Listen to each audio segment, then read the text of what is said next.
The Adventures of Little Peachling. Many hundred years ago there lived an honest old woodcutter and his wife. One fine morning the old man went off to the hills with his billhook to gather a faggot of sticks, while his wife went down to the river to wash the dirty clothes. When she came to the river she saw a peach floating down the stream, so she picked it up and carried it homeward with her, thinking to give it to her husband to eat when he should come in. The old man soon came down from the hills, and the good wife set the peach before him, when, just as she was inviting him to eat it, the fruit split in two, and a little baby was born into the world.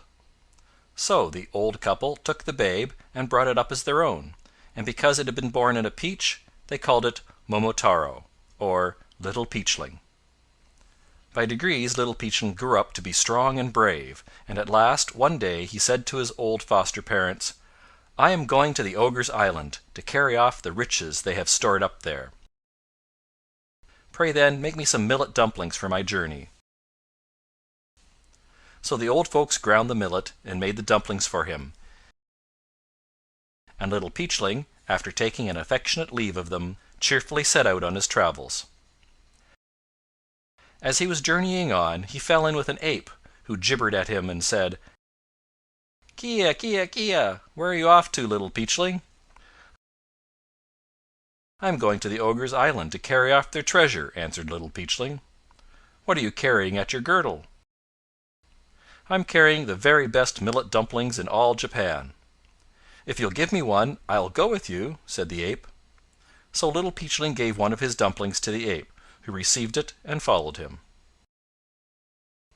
When he had gone a little farther he heard a pheasant calling, "Ken, ken, ken! Where are you off to, Master Peachling?" Little Peachling answered as before, and the pheasant, having begged and obtained a millet dumpling, entered his service and followed him. A little while after this they met a dog, who cried, "Bow, wow, wow! Whither away, Master Peachling?" "I'm going off to the ogre's island to carry off their treasure." "If you will give me one of those nice millet dumplings of yours, I will go with you," said the dog.